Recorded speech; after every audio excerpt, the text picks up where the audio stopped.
Hello, everyone. I'm Sign1News anchor Jethro Woodall. Here's a quick look at the top trending stories making headlines today. If you post an interesting comment during this update, we may add it at the bottom of the screen.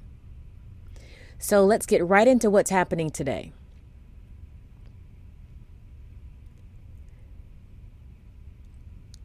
In a surprise defeat of the new musical In the Heights, A Quiet Place Part 2 moved back into the #1 spot.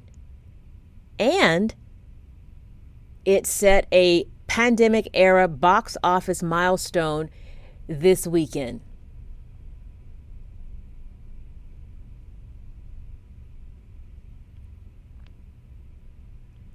The sci-fi thriller has now grossed nearly $109 million in the U.S. since its release.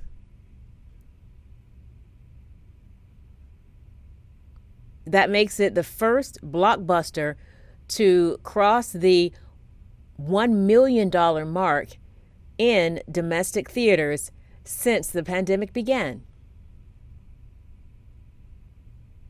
Congratulations. Good to know.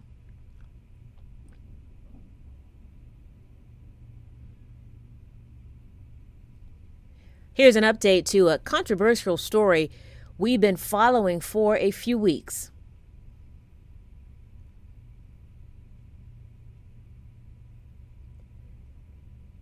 A U.S. District Court judge has ruled against a group of Houston Methodist hospital workers who sued to prevent being mandated to get the COVID-19 vaccine as a condition of their employment.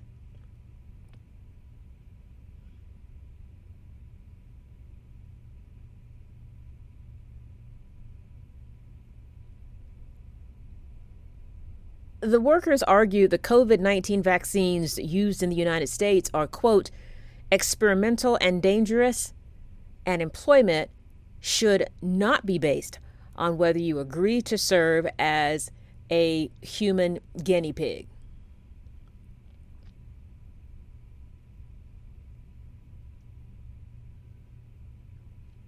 But the judge disagreed and ruled that it is the hospital's choice to keep staff and patients safe, and if the plaintiffs refuse to comply with the vaccine mandate, they can work somewhere else. What's your take on this?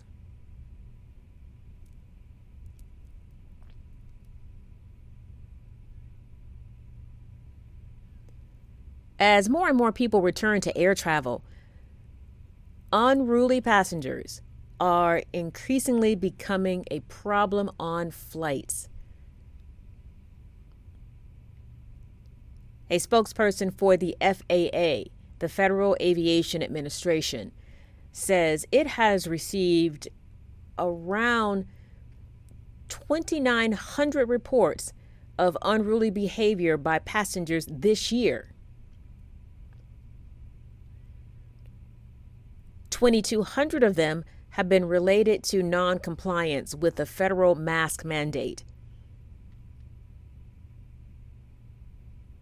And the agency is concerned it will get even more unfriendly in the skies with a busy summer travel season on the horizon.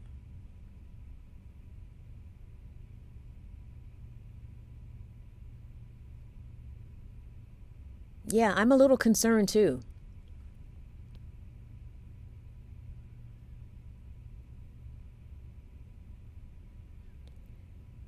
President Joe Biden is in Belgium today, Monday, for his first North Atlantic Treaty Organization, NATO, summit meeting as president.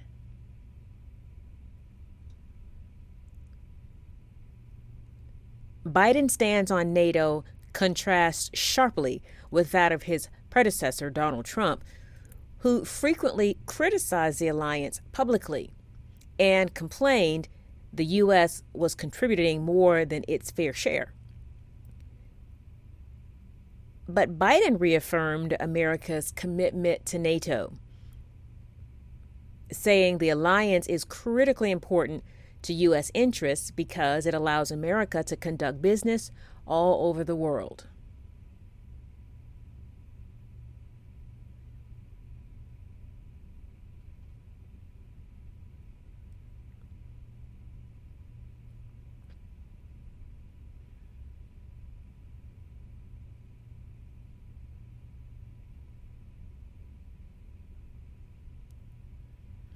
After 12 straight years in office, or 4,457 days, Benjamin Netanyahu's grip of power as Israel's prime minister was broken on Sunday when he was voted out of office.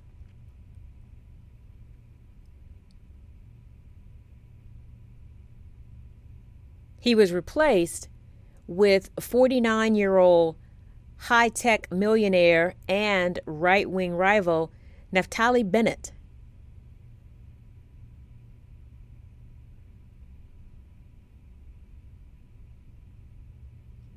Netanyahu promised a return to power, and during Bennett's swearing-in ceremony, several members of Israel's Conservative Party were ejected after protesting Bennett's election.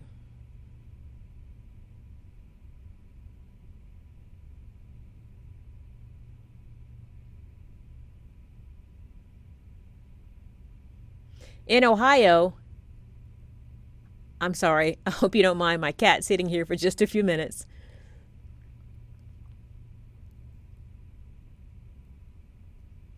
In Ohio, dramatic dash cam video showed how Painesville police rescued a 4-year-old boy who was found floating, unresponsive, face down in a fishing pond, pulled him out of the water, and performed CPR to save his life.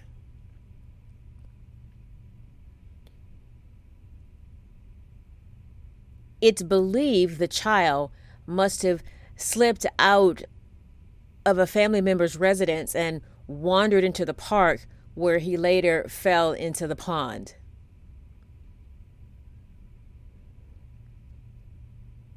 The child was taken to Tri-Pont Medical Center and is reported to be in stable condition.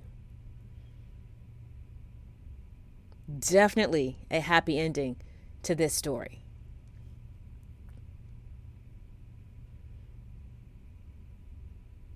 And that's all for today.